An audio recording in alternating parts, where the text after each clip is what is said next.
श्री राम जय जय राम। श्री राम जय जय राम।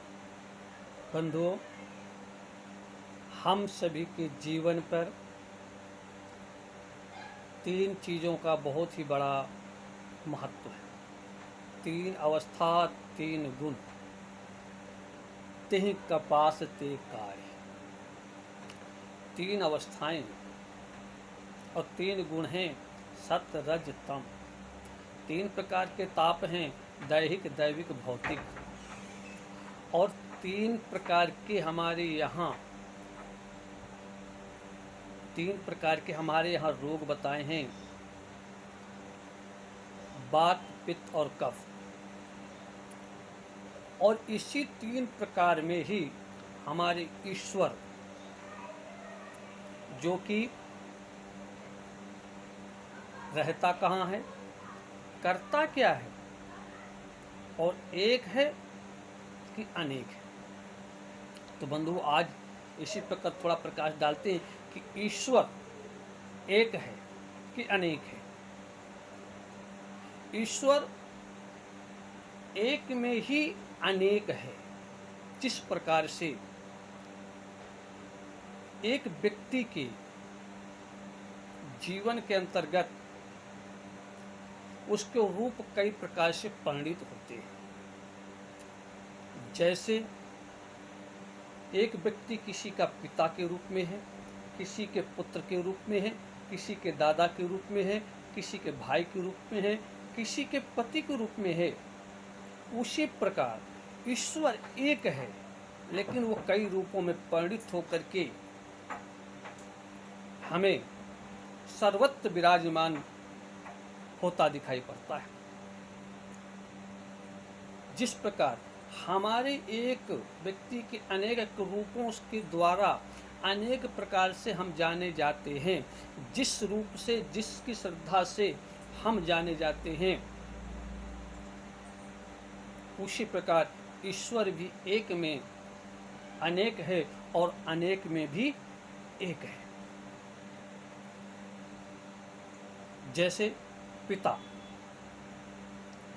किसी का बेटा है, पिता किसी का पति है, पिता किसी का भाई है, पिता किसी का फूफा है, पिता किसी का जीजा है, पिता किसी का नाती है। एक है लेकिन उसके रूप अनेक हैं। उसी प्रकार ईश्वर एक है लेकिन उसके रूप अनेक है, और अनेकों रूपों में ही परिणित होकर के सब जगह व्याप्त होता है। इसीलिए कहा गया है कि व्यापक ब्रह्म व्यापक है, वह ईश्वर विराजमान है।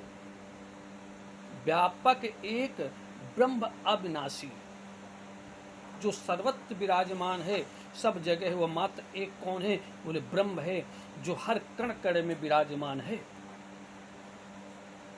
वो इस तरह विराजमान है जिस प्रकार दूध के अंदर दही है लेकिन दिखाई नहीं देता, वो इस प्रकार विराजमान है जैसे लकड़ी के अंदर आग तो है लेकिन दिखाई नहीं देती। वो इस प्रकार विद्यमान है, जल के अंदर शीतलता तो है लेकिन दिखाई नहीं देता। उसी प्रकार ईश्वर कण कण में है लेकिन दिखाई नहीं देता। उस ईश्वर का मात्र अनुभव किया जा सकता है, अनुभव होता है। उसी अनुभव के अनुसार वो ईश्वर सभी के जीवों पर एक साथ एक समान से दृष्टि रखता है कि वो कहीं चल नहीं सकता, कहीं जा नहीं सकता, उसके नेत्र नहीं, लेकिन फिर भी वो हजारों नेत्रों से सबको देखता है। इसलिए कहा गया है कि व्यापक एक ब्रह्म अविनाशी, सत चेतन घन आनव राशि। वो सत है, चेतन है। उसी प्रकार एक में भी वो अनेक होता है और अनेक में भी एक होता है, वो ईश्वर। अब रहता कहाँ है? ईश्वर है लेकिन वो रहता कहाँ है? तो वो रहता कहाँ है कि सुंदर सुखद सकल गुण राशि, दो बंधु संभ उर्वाशी। कहाँ रहता है? बोले जिनके हृदय में दंभ पाखंड नहीं है, जिनके हृदय पर किंचित मात्र भी किसी के लिए राग द्वेष नहीं है, और जो कर्म वचन मन से प्रभु का चरणानुगामी है, सेवक है। कर्म वचन मन राउर चेरा, जो कर्म से मन से वचन से प्रभु का सेवक है, दास है, तो राम करहु तेह के उर्डेरा। हे राम, हे ब्रह्म, आप उस व्यक्ति के हृदय में अपना स्थान बनाइए जिस व्यक्ति के हृदय में मनसा वाचा कर्मणा से, जो व्यक्ति हृदय से आपका सेवक है, अनुगामी है, आपका दास है, वहां रहते हैं। कि जिनके हृदय पर स्वच्छ निर्मलता का आवरण बना है, प्रभु वहां रहते हैं। जिनके कपट दंभ नहीं माया, जिनके कपट दंभ नहीं माया, तिनके हृदय बसहु रघुराया। ईश्वर कहते हैं जिनके हृदय में दंभ नहीं, कपट नहीं, माया का किंचित मात्र भी आवेश नहीं है, हे रघुनाथ, आप उनके हृदय में वास करिए। ब्रह्म हृदय में निवास करता है। ब्रह्म हर व्यक्ति के हृदय में उस ब्रह्म का निवास है। इसीलिए कभी कभी हम कोई कार्य करते हैं तो हमारा मन उसको रोकता है, और कभी कभी उसी कार्य को करने के लिए हमारे अंदर हर्षोल्लास हो जाता है। यद्यपि बिरज व्यापक अविनाशी, यद्यपि बिरज व्यापक अविनाशी, सबके हृदय निरंतर वासी। ऐसा कोई जीव आत्मा नहीं है कि जिसके अंदर वह ईश्वर विद्यमान ना हो, लेकिन अंतर ये है कि हमें वो दिखाई नहीं देता कहाँ पर बैठा है। जिस प्रकार दूध के अंदर घी होने के बावजूद भी दिखाई नहीं देता, अगर बंधु हमको घी को देखना है, उस प्रभु को देखना है, तो पहले दूध को जमाना पड़ेगा, अपने मन को जमाना पड़ेगा, फिर इसके बाद उसको मथना पड़ेगा, और उसी प्रकार अपने मन को भी मथना पड़ेगा।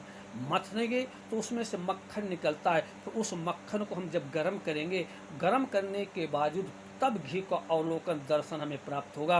उसी प्रकार अगर हमें परमात्मा ईश्वर को देखना है, तो उस पर अपने मन को तपा करके फिर उसको जो है मथ करके उसमें से तप रूपी मक्खन निकाल करके फिर उसे तपस्या रूपी अग्नि में तपा करके जब उसमें से हम घी निकालेंगे, तब जाकर के ईश्वर दिखेगा। ईश्वर रहता कहाँ है?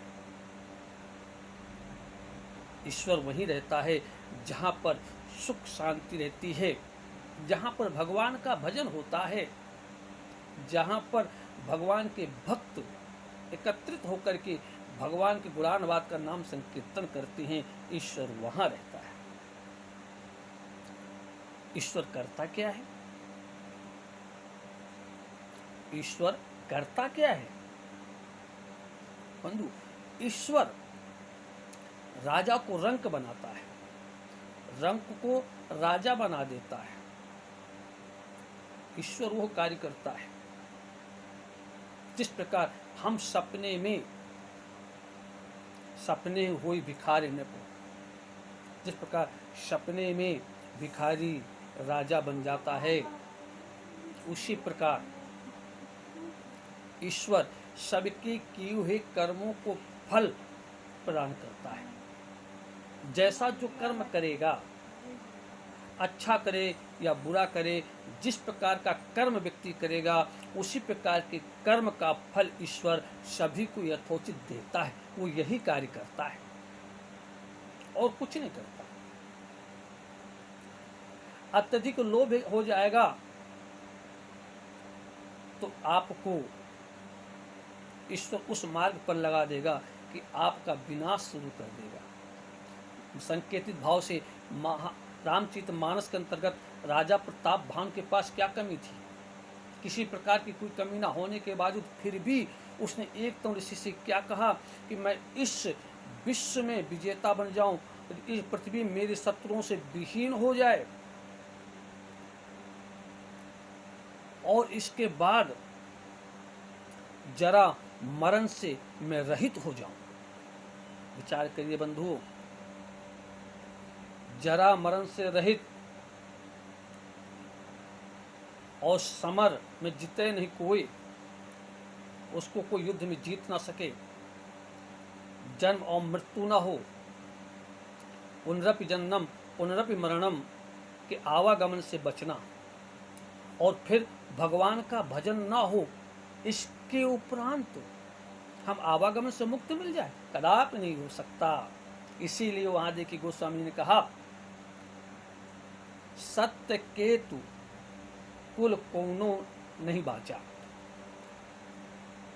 सत्य केतु के यहाँ पर राजा प्रताप धन के कुल में कोई भी पानी देने के लिए नहीं बचा, क्योंकि अत्यधिक तिरसा, अत्यधिक ईर्षा, अत्यधिक लोभ हमें विनाश की तरफ ले जाता है।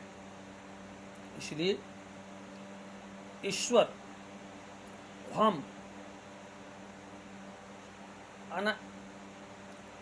को हम अनित्य भाव से देख करके हमारे अंदर जो भाव उत्पन्न होता है, इसीलिए कहा गया जाकी रही भावना जैसी, प्रभु मूरत देखी तिन तैसी।